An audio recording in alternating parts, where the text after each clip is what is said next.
Well, hello, hello, hello. It has been forever, or as It's my been a daughter hot would say, five ever, which is more than forever. minute. It's been quite a while since we've met, so we've got some catching up to do and, you know, have find out what's going on with you guys. It's been crazy. How long has it been? Like a few months since we met? Couple months, yeah. I think It it was in seems like it's May. been, Yeah. yeah, it seems like it's been a while.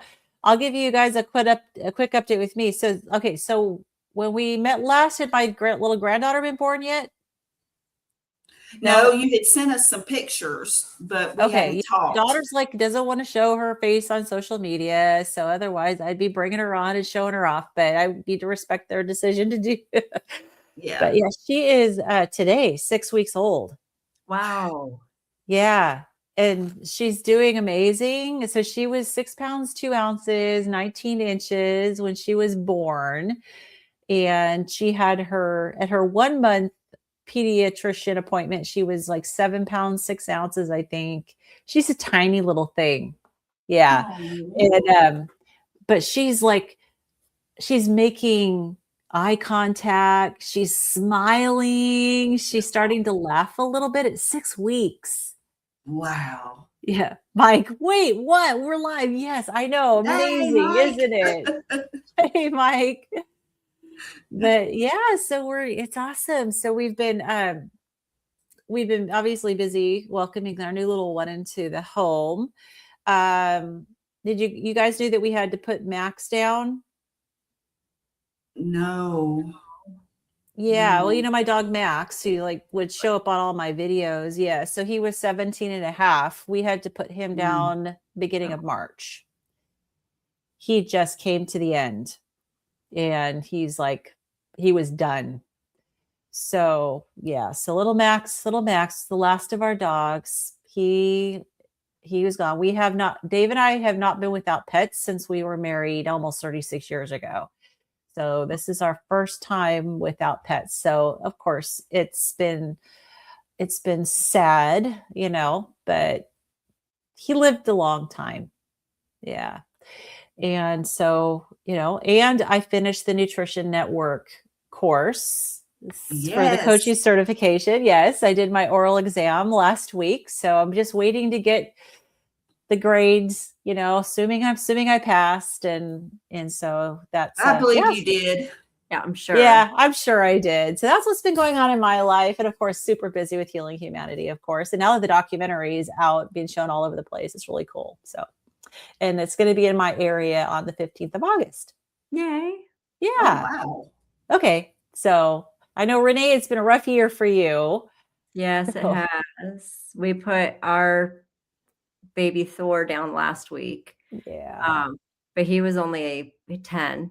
Mm. He got lymphoma, or the vet told us that we probably were going to get a month, and we got 2 months. We put it when Okay. we went to him, and he was still wagging his tail, and he was still wanting everybody to pet him. So we didn't wait long enough, or too long. Our goal was not He to wasn't suffering realize too he much. was really sick.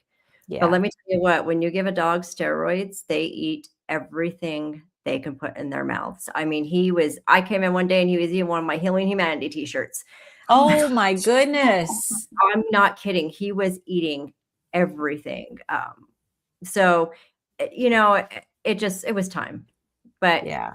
other than that, all I'm doing is working, and that's it. Still working for Verda? Yep. Yeah. My Good. 1-year anniversary is coming up in a couple weeks. Wow. Oh, my gosh, already. Yep. Congratulations. That's awesome. Okay, Carrie, what's new with you? Well, overall, things have been pretty good.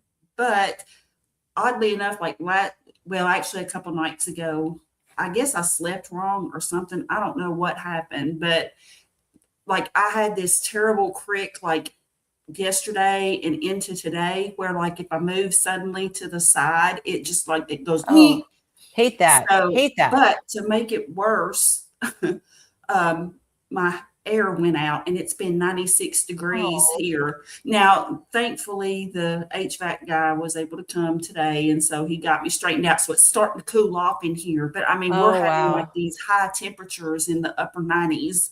And wouldn't you know, they had to suck the gunk out of the little pipe, The that vents. I've got a switch that automatically shuts it off so that like the water won't build up, like it won't stay on and leak. So if Yeah. that happens, if the water builds up, it'll just shut it off. So it did what it was supposed to do. So they came and sucked the stuff out, and Yeah. So you're starting to cool down a little bit. so I'm finally, I don't glisten. I sweat, y'all. Oh. I've never glistened. And so I'm just like, I know I must look a sight. Plus, I didn't sleep worth anything because I was hot. Oh, I bet. Yeah. It is hard I can't sleep if I'm hot. Yeah. So it's just Yeah. been kind of tough, but I'm like, nope, the show must go on. So I missed you guys and I wanted to see you. So Oh my gosh, I know it's been forever, and it's good to get together again. I know, this is our little thing. So if life happens and we can't make it, we can't make it. So we just get together as often as we can. but And my brother and I went and saw Billy Bob Thornton's band at the Ryman Auditorium. It was Billy Bob Thornton and the Boxmasters.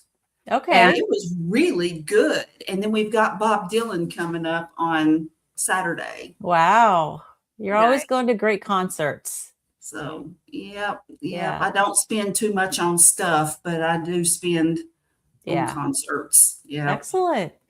Good. Well, I don't even know where we left off. If you guys have your book on page 158. Yep. So for anyone who's joining in, who's not familiar with what we do, we are going through this medical textbook, and it is quite meaty. It's called Ketogenic: The Science of Therapeutic Carbohydrate Restriction in Human Health.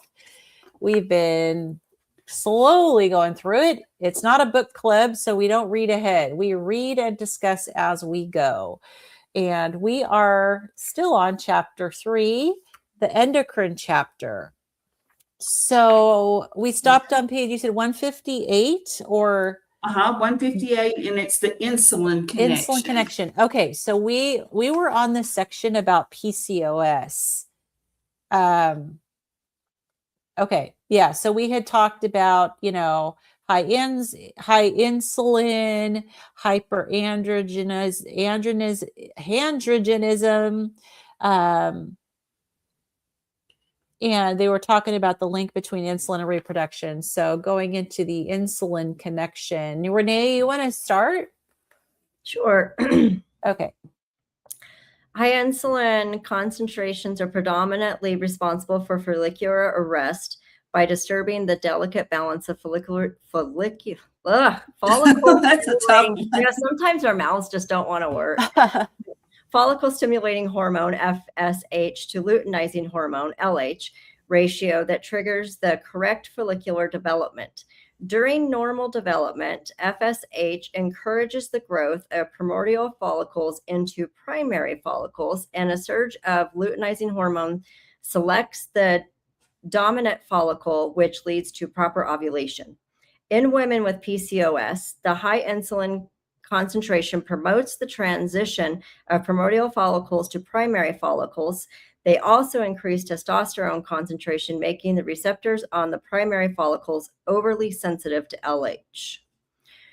The primary follicles respond too early in the menstrual cycle and stop growing when they are still small and not ready for ovulation. Consequently, no single dominant follicle is selected and no signal is given for involution, shriveling up.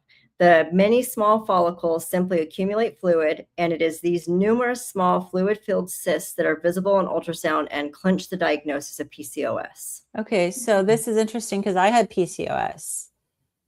And I was 20 when I started having symptoms.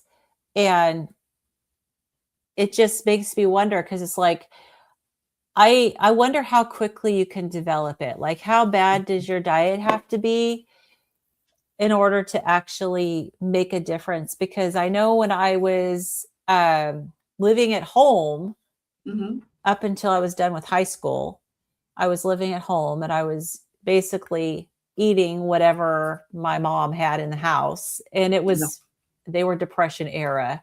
So it was always very conservative as far as the, and it wasn't like we had good, like quality food. Cause again, I've talked about before, I grew up on Imperial Margarine and Crisco and seed oils but very small portion sizes and not a lot of sweets. So I'm guessing that once I got to where I was choosing my own food, I was probably making some pretty bad decisions. And I remember when I started having symptoms, it was in January of my junior year in college. And I was away at school. I was up in Canada. That's where I met my husband, actually. Oh, yeah. Yeah. I was up in Canada and I discovered fries and gravy, which is a Canadian thing. Oh, okay. Yummy. It was. Yeah, no kidding. Yeah. I swear, I think most of my meals, once I discovered fries and gravy, I think most of my meals on campus were a huge plate of French fries smothered with gravy. What type of gravy was it? It was Is it? It was not homemade gravy. It was probably, Is it a white sausage kind of gravy, like with gravy and biscuits? Like a light brown kind of gravy. It wasn't like a super dark, but it was kind of like maybe what you'd use with biscuits and gravy. Uh-huh. Which is a really good gravy. And I remember it was an incredible combination. And yeah, Mike says, sounds delicious. It was. Hey. Yes. And that's us, bunch of geeks. That's right. Yeah, it was delicious. But I was eating that probably a good semester. And then I would have ice cream. They had a ice cream bar that you could go and you can get ice cream. And so I would have fries and gravy and ice cream pretty much my whole first semester of college. I gained like 25 pounds. And then it was January that I started having symptoms of PCOS. Like, could it be that quick? Wow. I mean, makes you wonder. It does. Yeah. Oh, look who's here. It's Carrie. Ah! Yes, but it'll kill you. Yes. I meant to put Mike. I was like, yeah, but it will kill you. Yeah, exactly. So like when I'm reading this, I'm talking about the high insulin and everything. I'm going, I know that that's what it was doing, because later when I started getting physical exams and stuff when I got diagnosed, that I was learning a little bit about how it was affecting my FSH and my LH, and I got them measured and they were off. But I was thinking, man, could I have done that much damage in a semester? That's really sad if it really can happen that fast. But it can be encouraging if it can happen that fast. It can reverse. Yeah. That it can also be resolved relatively quickly too. Yeah. That's what I'm wondering too. Yeah. Because I know that fatty liver can heal very quickly if you get your insulin down. So maybe PCOS can as well. If only I had known. Yeah. And when you're young, you don't make the best decisions. So, I mean, it's perfectly reasonable to eat the fries and gravy, Well, I had never been overweight at all. And so it didn't even dawn on me that I would actually be affecting my health. Yeah. But I do remember by the end of the first semester, I was like, my pants are getting tight. It's like I'm having trouble buttoning my pants. Right. So, what's up with this? Yeah. I had a similar thing happen when I joined the military. Let me tell you about the not good food that you get served in the military. Oh, yeah. So what were they giving you? I mean, it was just really carb heavy. They cook things that are easy to serve to thousands of people. So yeah, I mean, in basic training, I think I gained over like 25 pounds just in basic training. Now, mind you, I was really super, super skinny when I went in because I was coming out of bad behaviors. But still, I remember my parents showing up at my graduation from boot camp and they're like, "What happened to you?" What happened? Right. And we were running like 2 miles a day at the minimum and doing a ton of physical activity. So it wasn't like, we weren't working out, but right. It's the food. Yeah. Yep. Hello. Hey, Jeannie. Yeah, I know everyone's probably going, That's holy like cow, old home week. they're back. Okay, so sorry. I just had to talk about this a little bit just because it's so like something I experienced.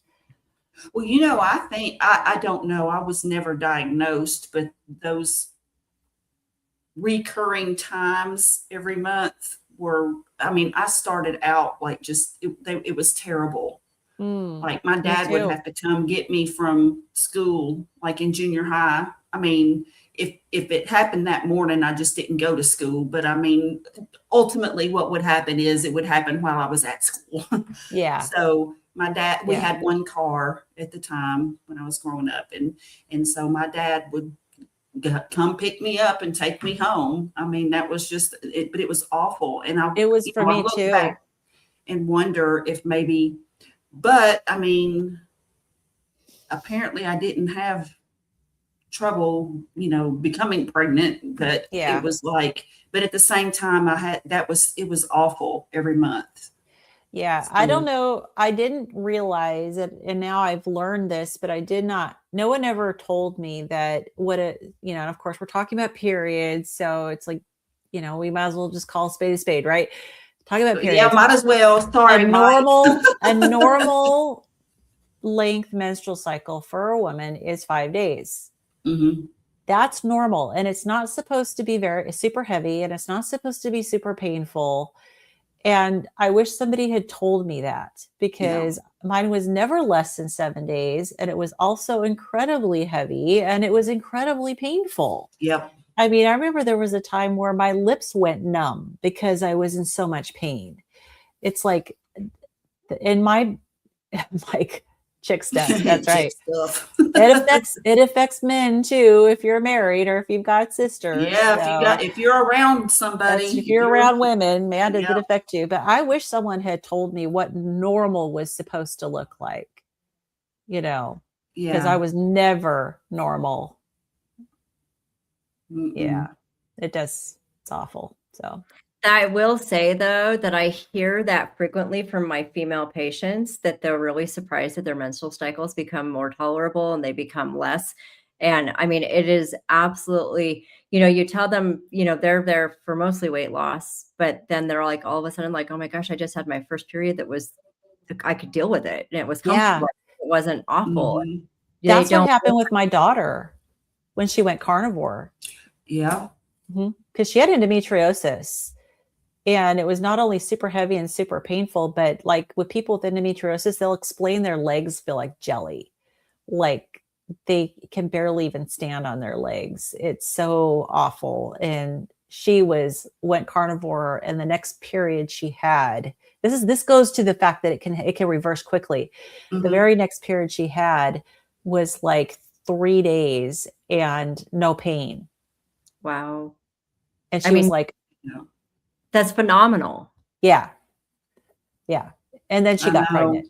I could have saved so much misery if I had known in my youth. And I ended up, I had endometriosis and a prolapsed uterus because of my son, because he was so big.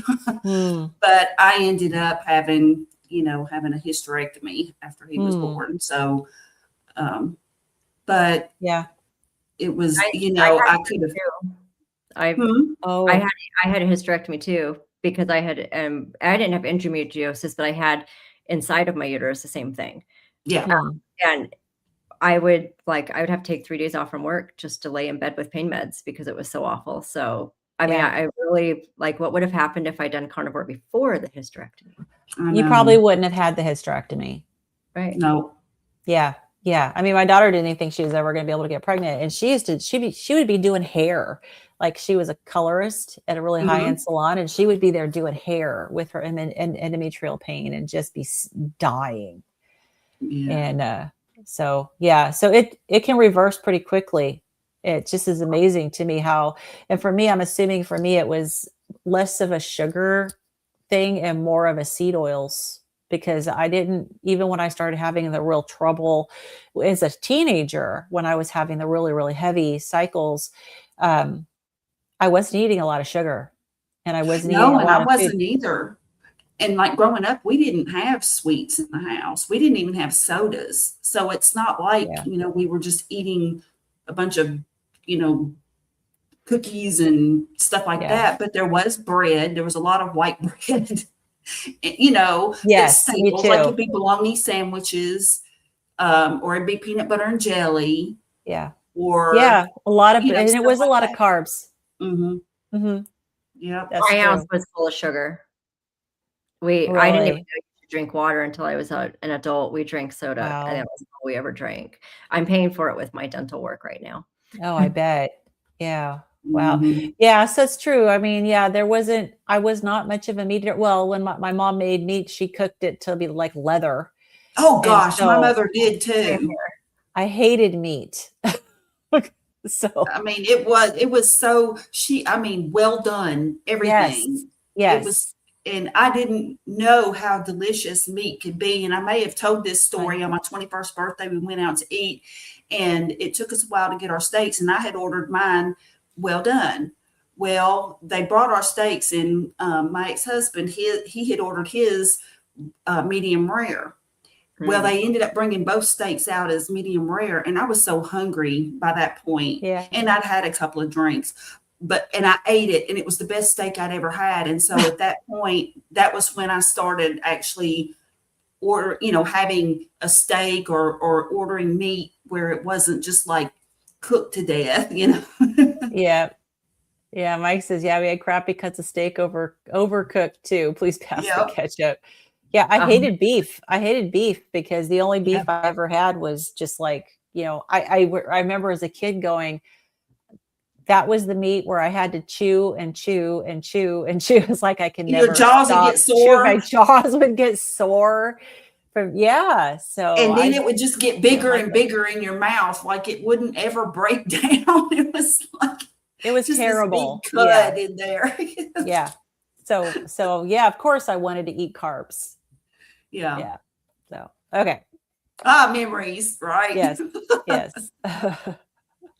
Okay. In women with PCOS, insulin sends its stop growing message to the follicles much too early. These immature follicles cannot be expelled as mature eggs, nor can they invulate.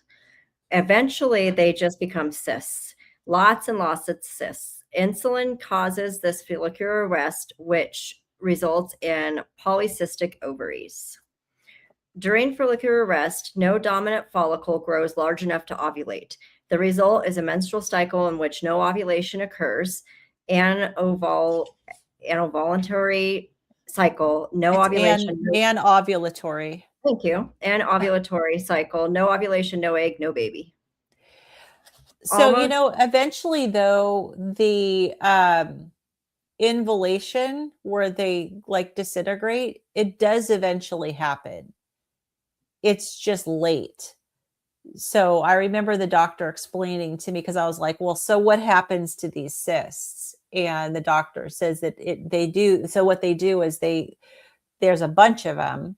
None of them get big enough to actually like ovulate and to be a viable egg. But then eventually they do. It just takes longer, and then they get the fluid filled, and it takes longer. They get really painful, and it seemed like at a certain point, then they would shrink and go away. So it's maybe that part is delayed, because otherwise the ovaries would be full of cysts all the time, and it would just get to be more and more cysts every month, because this happens a lot of months. It's not every month, but a lot of months you end up with multiple follicles and that grow into multiple cysts. And if they didn't shrink back, it would just compound. And before you knew it, your ovaries would be bursting. Not something I'd like to experience. No, it was pretty painful. Yeah.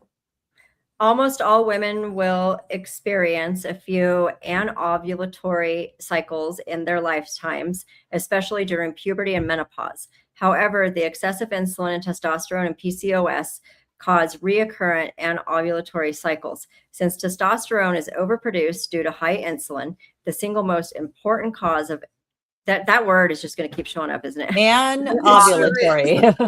Anovulatory cycles is high insulin. Both weight loss and insulin-lowering drug metformin lower plasma testosterone and improve ovulatory rates. Indeed, all known treatments to reduce insulin, including weight loss, bariatric surgery, and the drugs samazostat and metformin, significantly improve ovulatory function and reduce the symptoms of PCOS. Interestingly, patients with type 1 diabetes who use high doses of injected insulin also have an increased risk of PCOS. Go figure, huh? Yeah, that would make sense. Mm-hmm. The bottom line then is that the three defining features of PCOS, hyperandrogenism causing sorry, I have to move my book where I can read it. Masculine features, polycystic ovaries, and anovulatory cycles all reflect the same pathophysiology. Too much testosterone, ultimately caused by too much insulin. It just sounds so simple. It does. Yeah. In other words, too much insulin causes PCOS. Like obesity, PCOS is best understood as a disease of hyperinsulinemia. Although obesity and PCOS do not always occur together, they are manifestations of an underlying hyperinsulinemia. The eponymous criterion Sounds good to me. that's a new word for me, of PCOS is the presence of multiple cysts in the ovaries, which are derived from the multitude of small follicles. Many women have a few cysts on their ovaries, but the sheer number of cysts distinguishes this syndrome from virtually all others. Almost no other much insulin. That doesn't make sense. Okay, so it's not just me. It's not just you. Almost no. Okay, so let's see where they're going with this. And too much testosterone. Okay, almost no. Somebody was tired when they wrote that sentence. Okay, so I'm then going to say that it's supposed to say too much insulin, too much testosterone causes polycystic ovaries. That makes sense. That sentence is okay. So yeah, I read it like I read it like there's almost no other diseases where high insulin and high testosterone are present that causes polycystic ovarian syndrome, but that still doesn't make any sense. That's like the worst sentence of the book. I think that's the worst sentence of the book so far. Oh my goodness. Yeah, I think somebody was just really tired. Somebody was really tired when they wrote that sentence. And then you know how many people edit these? Yeah. I'm just saying. Okay. Ultimately, these polycystic ovaries are caused by too much. Mm-hmm. Both the okay, this is not Nadia Pataguana wrote this section. I want to get the question here, or the comment question maybe. So from Susan. Hi, Susan. So she says, my 16-year-old granddaughter has been recently diagnosed by ultrasound of having a golf ball size cyst on her ovary. She has regular periods, but with cramps, and lasts about 7 days. Standard American diet, keto healing. So there's a difference between polycystic ovaries and a cyst on your ovary. So it's definitely important to make sure if it's truly a cyst on her ovary, it may be something that she needs to have surgically removed, as opposed to polycystic ovaries, where the cyst is the follicle that it was supposed to become an egg. And like I said, it does dissolve back into the ovaries. So I definitely would differentiate between what exactly it is. Not that going into ketosis isn't going to help her, but it may or may not shrink that particular cyst. My ovarians used to just burst and then they would just get reabsorbed. So they would be there in an ultrasound and then they'd be gone a couple months later. Then they'd be gone. Yeah. The doctor would evaluate whether or not it needs to be removed or whether it's of concern. But yeah, I mean, and I don't know about, I know I hear a lot about iodine and iodine deficiency and the tendency to have cysts. So I don't know if that's a factor or not. But it'd be interesting to see if like an iodine loading test, if she's iodine deficient, because a lot of people like Dr. Bernstein's iodine book, he talked about, and then also what was the other book about iodine? or I think it was called Stop the Thyroid Madness, but it was actually about iodine, and it talked about also other cysts that iodine can help, and that iodine tends to shrink cysts. You got to be careful. You got to be careful with iodine, but yeah. But going keto certainly couldn't hurt. Yeah, I mean, if you're looking for metabolic health, I mean, when it comes to like tissue proliferation, which is basically what happens when you get a growth, is you get an overgrowth of tissue. If you want to help turn your health in the opposite direction from that, you do need to improve the metabolic health. So improving insulin resistance is going to improve that. In our cells, in our mitochondria, we have two arms of one that have to be in balance. One's called a metabolic arm and one's called a mitogenic arm. And if they get out of balance, the mitogenic arm is dominant, and that's the arm that tends to promote inflammation and tissue proliferation. So it promotes growth of tumors. So it's really important to correct that metabolic imbalance. And so I know that's kind of sciencey, but again, we're science geeks. So from the perspective of getting cysts and having excess growth of tissue, improving the metabolic health will help shift in the opposite direction. I hope that makes sense. So I don't know, does that make sense? You explained that very well. You did explain that very well. Yeah, so Mike says Dr. Bright is a big iodine advocate. I know she is. And I'm always, I don't know, Renee, when you guys, I know you work for Virta Health and everything, and so you're like in the industry.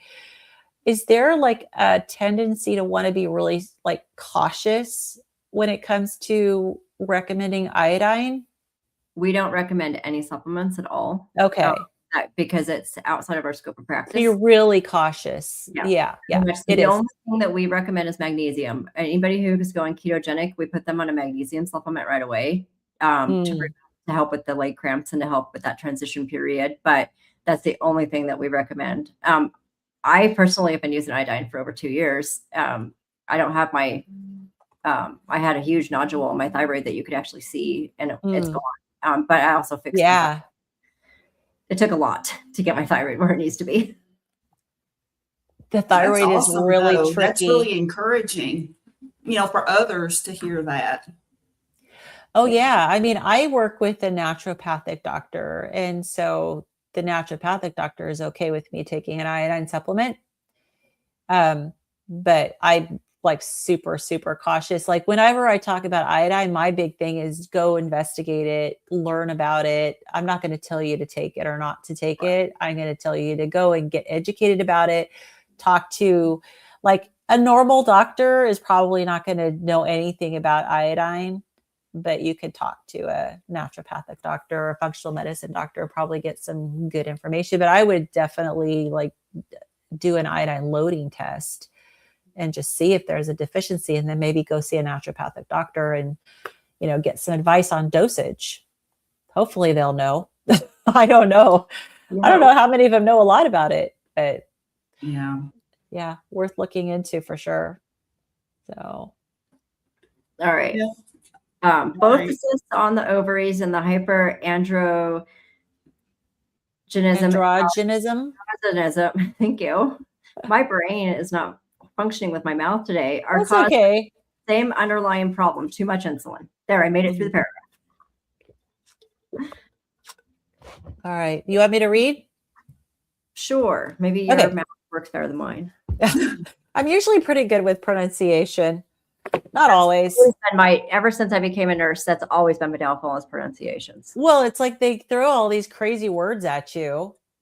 I think they make them up just to make them hard to say. I swear. I remember when I was in nursing school, I used to go, who named all these drugs? Like, they just throw a bunch of letters on the desk and just. No, pharmacology was the worst. Thank goodness it wasn't oral. Yeah, it was crazy. And it's funny because one of my house guests is on metoprolol, and I told her, I can't tell you how many current nurses still can't say metoprolol. It's still mispronounced, and that's not even a difficult one. No, like, Okay, so this next section is called hyperinsulinemia, insulin resistance, and polycystic ovarian syndrome. So all known forms of insulin resistance are associated with PCOS. By 1980, hyperinsulinemia and insulin resistance were noted in obese PCOS patients. Hyperinsulinemia is independent of the degree of obesity. The conclusion is that hyperinsulinemia drives PCOS. Moreover, the phenomenon known as insulin resistance causes hyperinsulinemia. So, so I feel like they need to define it. Maybe because they're talking to doctors in this book, they know that doctors know the difference. But hyperinsulinemia is too much free-floating insulin in your blood. Insulin resistance is where your cells become resistant to the effect of insulin. So that little receptor in the cell that allows insulin to attach and do its job starts to become malformed, so the insulin can't dock there. So that's the difference. So they are, even though they're both related to insulin. Right. So what it's basically saying is that the insulin resistant, so the cells get resistant first to insulin, and they stop allowing the insulin to dock and do its job. And so the pancreas is like, oh, I don't have enough insulin. I can't get the glucose into the cells. The insulins isn't signaling right. I need to pump out more insulin. And so the pancreas, the beta cells start pumping out more insulin, and that's when you get increased insulin in the bloodstream. So what they're saying is it starts first at the cellular level, and then you get excess insulin in the blood. So let's see. We went to Cirque du Soleil show in Vegas, and they did a thing where they picked an audience member and played a game where they say a word and the person had to say it. It was it was a medication. Oh no. That's really sad, actually. Yeah, that's funny. Yeah, pronouncing these things are crazy. Okay, yeah, so that's what that says. So because it sounds like what? All right. So insulin resistance is a factor in type 2 diabetes and a risk factor for metabolic syndrome. Although it's weird because of all the criteria for metabolic syndrome, they don't ever even test your insulin. Yeah, they don't. And no, that's been one of the more perplexing things, because that's a key diagnostic. You know what I mean? Like that's like causes, the main thing. Right. Like it causes the metabolic syndrome, but it's not one of the diagnostic criteria, and they don't even test it. Right. Like you had to ask your doctor, like I had asked, to get my fasting insulin that was the first time I saw it, was when I asked for it. Yep. And he's like, well, what are you going to do with it? I was like, and my doctor is a carnivore, and he is very out of the box thinking, but I taught him about HOMA-IR, and I'm like, I'm going to see what my risk is. Like, I'm going to see where my metabolic health is. And so, I mean, sometimes we have to teach too. Yeah. Yeah, definitely. Yeah. Interesting. Okay. So, so it's an underlying issue for metabolic syndrome. Where did I leave off? Here we go. Okay, it is this association with hyperinsulinemia and insulin resistance that firmly established PCOS as a metabolic disorder and accounts for the increased prevalence of type 2 diabetes, central adiposity, and metabolic disease in women with PCOS. Metabolic syndrome affects an estimated 1/3 of adolescents and half of all adults with PCOS. Our next section is called the link between diet, insulin resistance, and polycystic ovarian syndrome. The overflow paradigm explains perfectly the selective insulin resistance seen in PCOS, type 2 diabetes, and obesity. If you eat a diet that is very high in sugar and refined carbohydrates, and if you eat frequently throughout the day, you are constantly stimulating insulin, leading to hyperinsulinemia. In other words, all the related metabolic diseases of obesity, type 2 diabetes, PCOS, and fatty liver disease are caused by the same underlying condition, too much insulin. In PCOS without type 2 diabetes, that was me, you most often find normal blood glucose, but high blood insulin concentration. Of course, no one ever checked that with me. This situation is often called insulin resistance.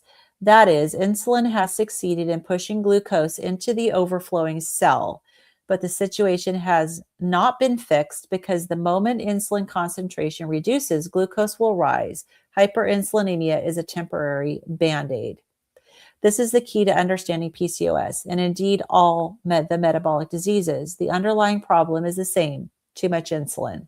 The solution then becomes immediately obvious. We need to lower insulin. While women may have genetic or other factors that predispose them to PCOS, lifestyle and particularly their body mass index likely determine their position on the spectrum. Weight gain moves women towards the severe end of the spectrum.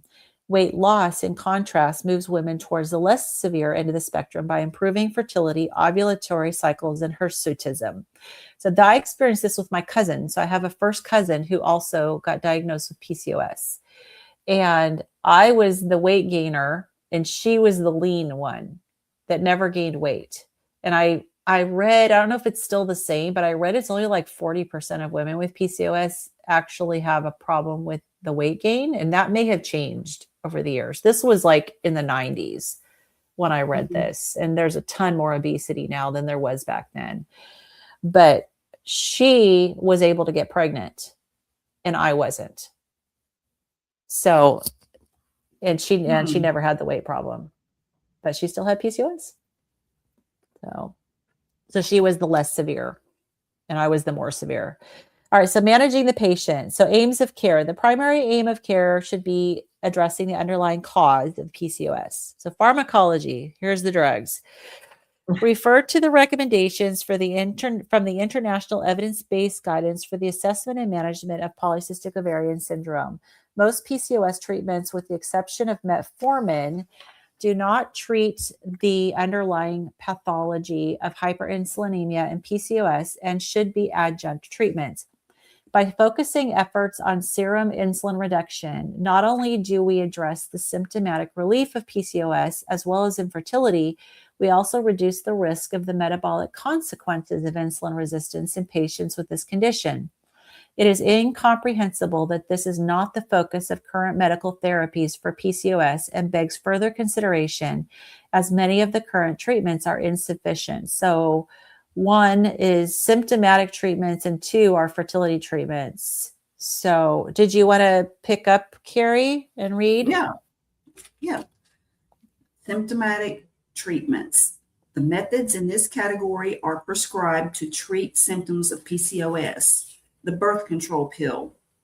The birth control pill, BCP, is a hormonal contraceptive containing estrogen and progestin hormones in a variety of formulations to improve menstrual irregularities, reduce androgen concentration, and increase liver production of SHBG. I forgot what that stands for. That's sex hormone binding globulin, I think. Thank you. Yep. Which reduces symptoms such as acne and hair loss. There are also side effects to consider, including the higher risk of blood clots. Spironolactone. Spironolactone is a diuretic drug introduced in the late 1960s that blocks the actions of androgens at the level of the receptor. It does not reduce androgen concentration, but it alleviates symptoms such as excessive hair growth and acne. Hair may be reduced by up to 40% with this drug. Important side effects include hyperkalemia. That's too much potassium. Okay. So they have too much potassium, right? Okay. Which can be dangerous. Very much so. And probable teratogenicity. Isn't that like toxicity to a fetus? I do not know. I think so, because it goes on to talk about birth control to prevent pregnancy. And thus must always be used with birth control to prevent pregnancy and the possibility of birth defects. Yeah, so there you go. Toxicity to the fetus. Yeah. Metformin. The American Association of Clinical Endocrinologists suggests that metformin be considered as an initial therapy for women with PCOS, particularly obese women. It improves insulin sensitivity and reduces the hyperinsulinemia behind type 2 diabetes and PCOS. Lower insulin concentration reduces ovarian production of androgens, the hallmark of PCOS. Metformin takes at least 3 months prior to conception. Wait a minute. Metformin taken at least 3 months prior to conception increases pregnancy rates, reduces miscarriage, lowers rates of other pregnancy complications, including gestational diabetes and preeclampsia. Like any other drug, metformin has the potential for side effects, mild to severe gastrointestinal discomfort, but these are negligible compared to the benefits for PCOS.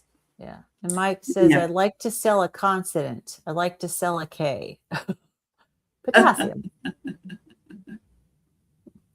Yeah, I did. So no one offered me spironolactone, but I did. The first thing they did was put me on birth control pills. And then they did try metformin with me. I don't remember for how long, but it seemed like I was having side effects and it kind of wasn't really working. So I quit taking it. Yeah. Yeah. It might have been the side effects that were actually the most bothersome for me.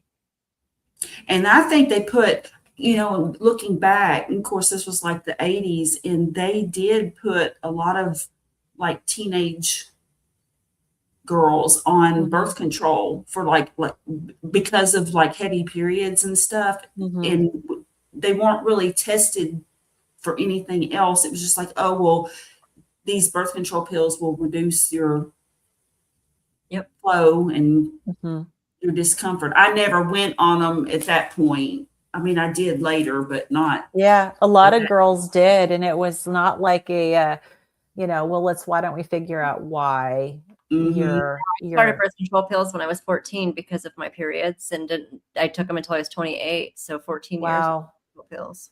Wow. Crazy.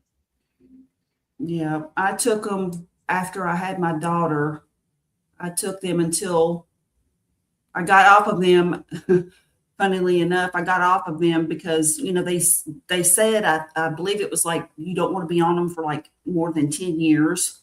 Or, you want to either change or do something else, but you don't want to, or that was the way it was explained to me at that time. So I got off of them, and 2 months later, I got pregnant with Hunter. Oh, wow. So he was that quick. It's like, that was quick. Yeah. But anyway, I think that they, in terms of like young teenagers, especially in the 80s. Yeah. Cause like I had a dear friend who was, for example, and I just remember kind of being shocked because to me, in my little brain, I just like looked at, oh, somebody being on birth control, that means people are just saying it's okay for you to just, go out and do stuff. You know what I mean? Like I kind of looked at it like that and not, I don't know. It just seemed kind of questionable to me, I guess.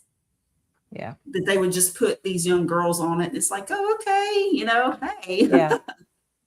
Well, I mean, doctors they go to medical school to learn how to prescribe drugs in a lot of respects, And like you said, they didn't really test, and maybe they didn't know to test, or I don't know, but it was like there was nothing that I could tell. I mean, my friend and I, for example, we talked about a lot of stuff, and she just said, oh, they put me on birth control pills. I'm like, oh, okay. I mean, I don't want to be like a super ultra feminist, but I kind of am anyways, when it comes to women's health. It's like there was a delay in making women's health priority, Absolutely. and it's sad. It just did not get the attention and it may be because it was later that more women became doctors or researchers and scientists. I don't know what it was, but it's just like, even in the 80s, it seemed like things that were related to women's health really weren't taken nearly as seriously as men's health. I have a theory about that, actually. Okay. I think that generations that came before us never talked about it. And I'm very upset with my mother for never telling me what menopause was going to be like. But that was something that they didn't talk about, and her parents didn't talk about it, and That's their true. grandparents didn't talk about it. And so if we're not talking about it amongst our families, are we talking about it to our healthcare providers? Probably And not.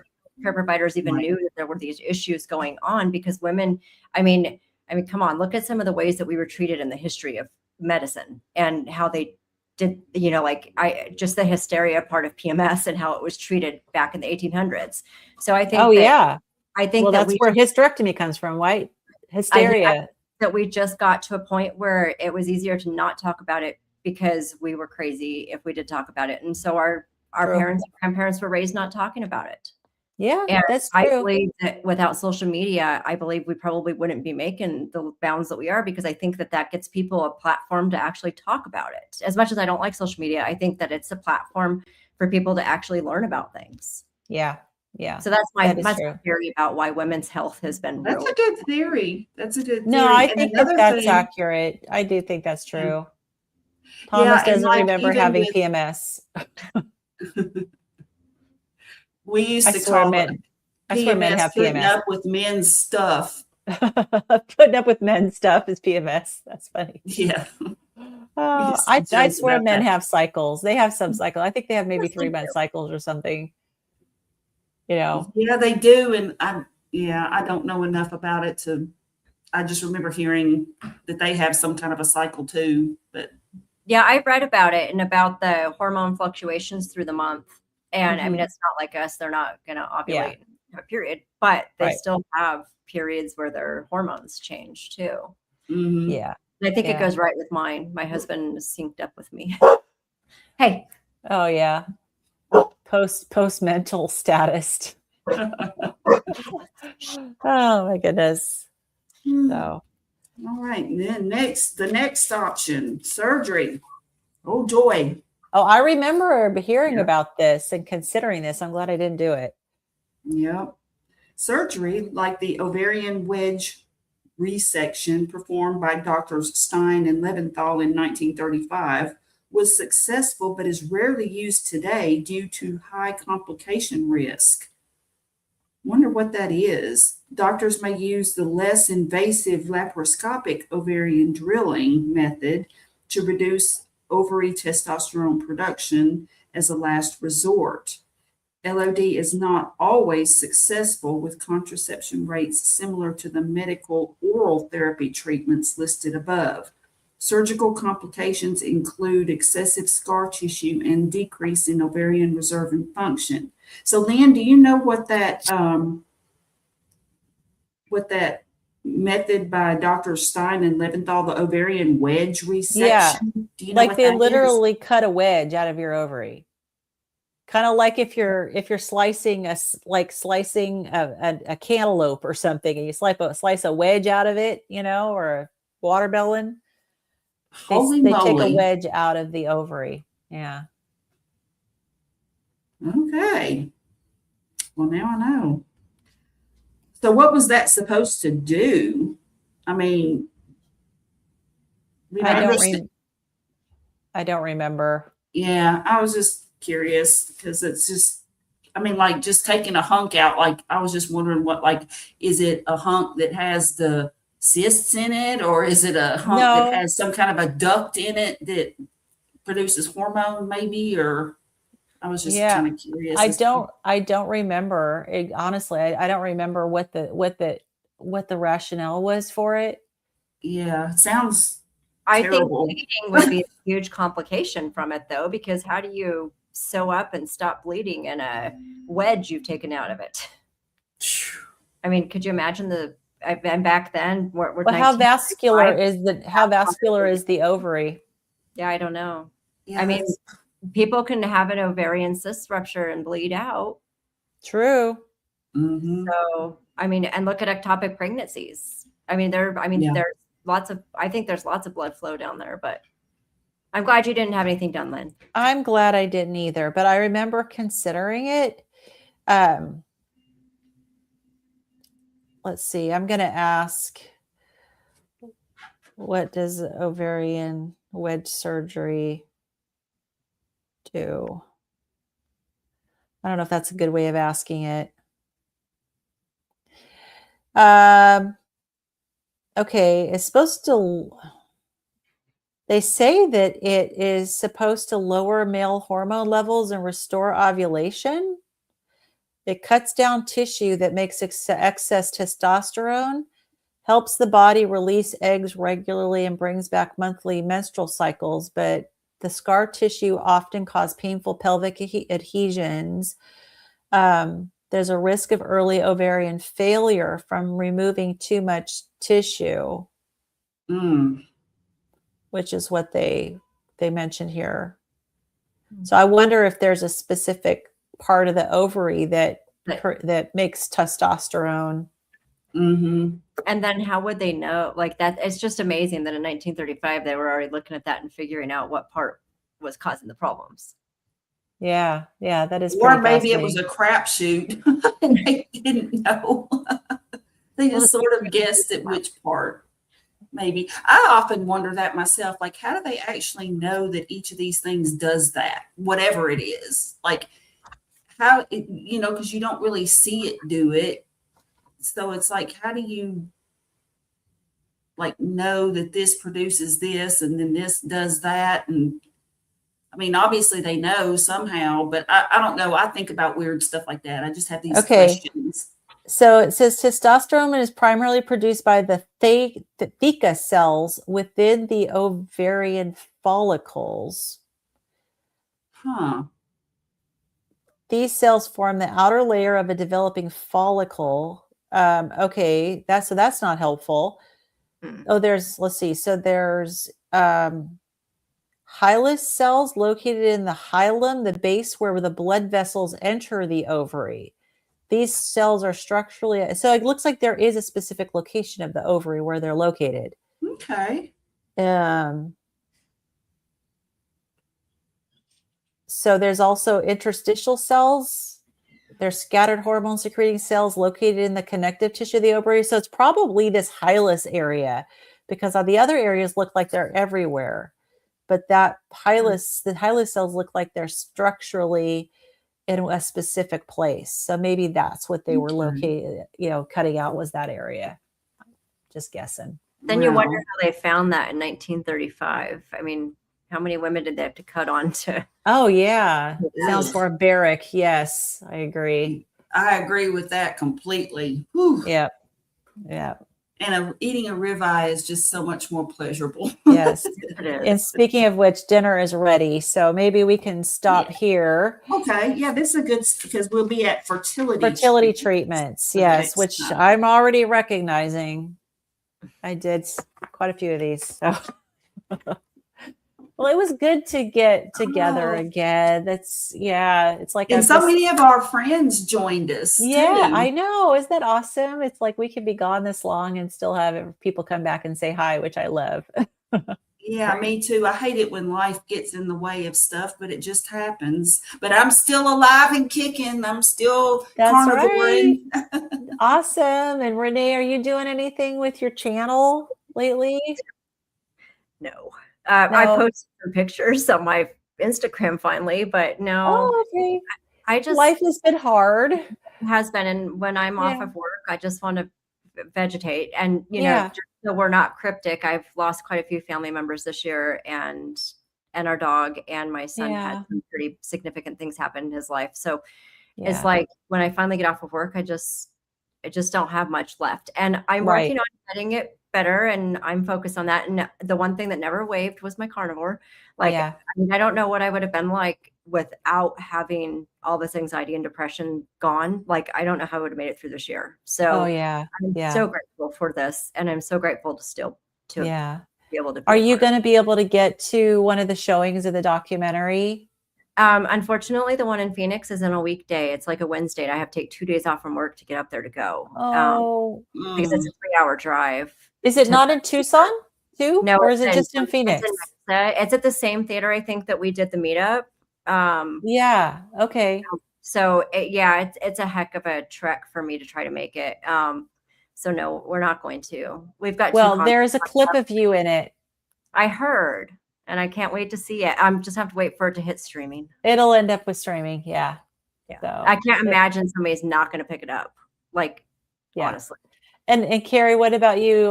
We're going to be showing it at Low Carb for Better Health in September. Are you planning on coming to that? I think so. I have not, honestly, until you just mentioned it, it had just totally like, the low carb, better health just totally like flew out the window. So I'll do some checking to see if we can get a room. Maybe my daughter will go with me or my brother. Yeah, Dave and I are going to be there. Carnivore brother. Yep. Yeah. Yep. Yeah, we'll be there. So and they're going to show. They're going to be showing it there, right? Yes. Yeah. Yes. Yeah. So awesome. Very good. Well, it's good to see everybody again, and glad we were able to get back into the book. And we will say goodbye for now. See you guys. Bye, Have a wonderful everybody. day, It was great everybody. to see you. Yeah.